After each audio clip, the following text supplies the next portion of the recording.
बच्चों अगले सेशन में, इस सेशन में हम लोग देखेंगे distance between the two parallel lines.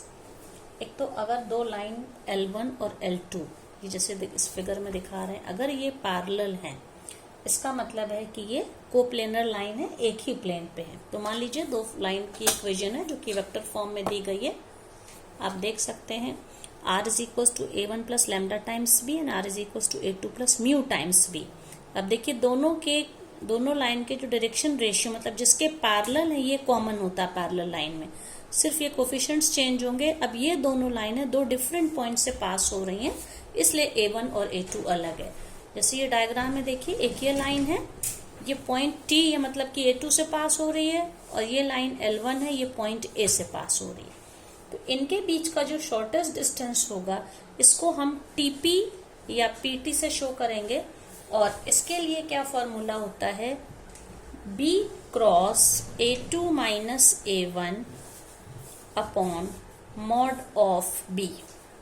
ठीक है, ये फॉर्मूला होगा।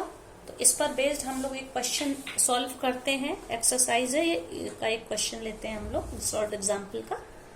तो अगर दो लाइन है I plus i cap plus j cap plus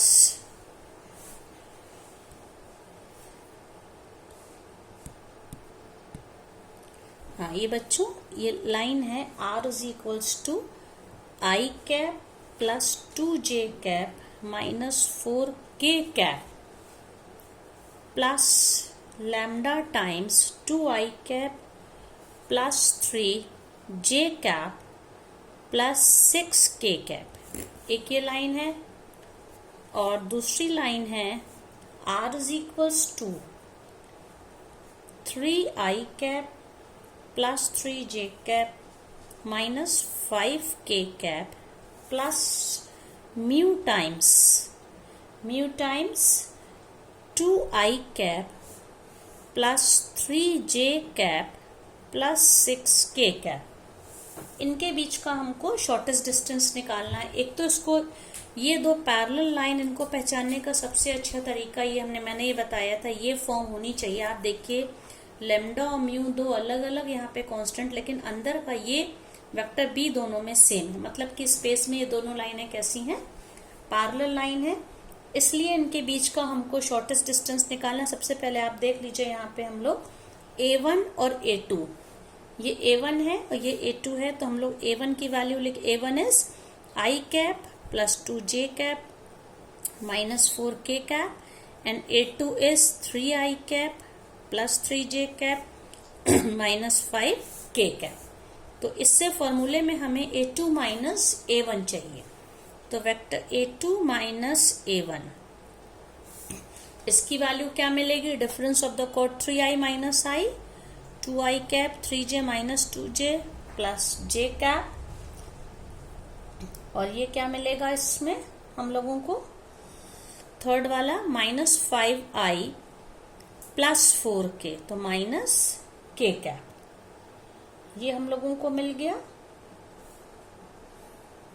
अब इसके बाद हमारा फॉर्मूला क्या है, D के लिए हमें क्रॉस प्रोडक्ट किसका किसका लेना है, देखिए B cross A2 minus A1। तो B क्या यहाँ पे है, आप देखिए वेक्टर B ये है, ये वाला है, तो B की जगह क्या लिखेंगे 2i cap plus 3j cap plus 6k cap, ये वेक्टर B है, और इसका हमें क्रॉस प्रोडक्ट किससे लेना है, A2 minus A1 vector 2i cap plus j cap minus k cap, इससे हमें इसका क्रॉस प्रोडक्ट लेना है, and divided by according to formula mod of B।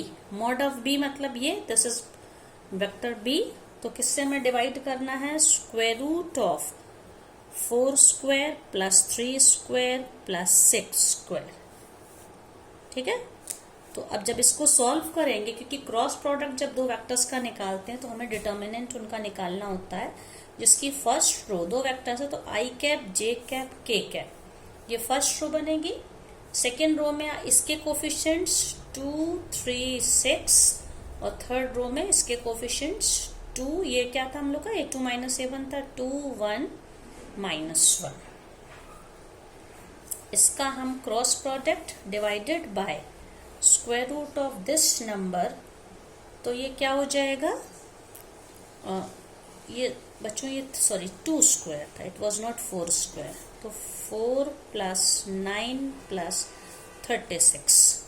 और जब क्रॉस प्रोडक्ट इसका हम लोग निकालेंगे, ये पूरे का मॉड हम लोग को लेना है, ठीक है, ओवरऑल मॉड वैल्यू इसका लेना है। सो मॉड ऑफ ये क्या हो जाएगा, 3 × -1 -6 × 1 दैट इज -9i कैप।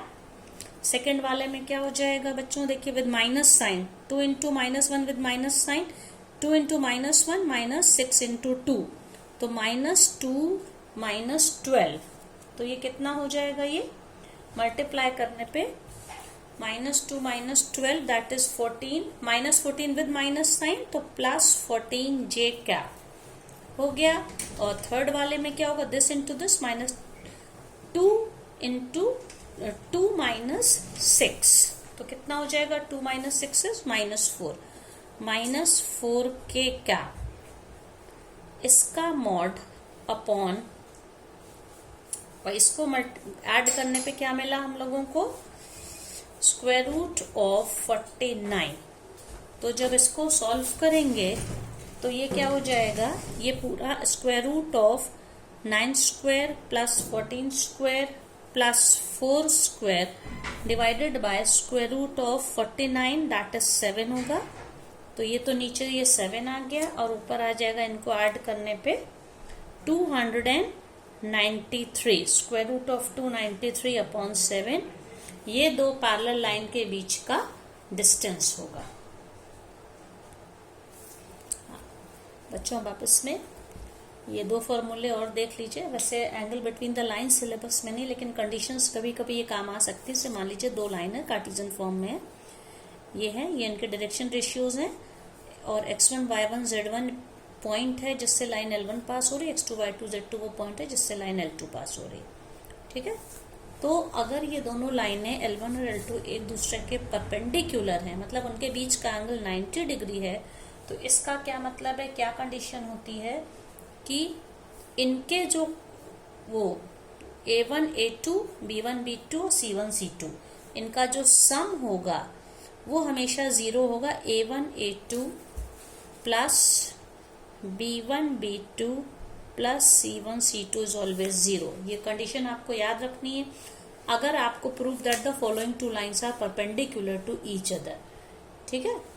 इसी तरह से अगर ये लाइनें पैरेलल हैं एक दूसरे के, तब आपको क्या, तब इनके जो डायरेक्शन रेशियोज दोनों लाइन के हैं ये प्रोपोर्शनल होंगे, मतलब इनका रेशियो सेम होगा। इस कंडीशन में A1 upon A2 is equals to B1 upon B2 is equals to C1 upon C2।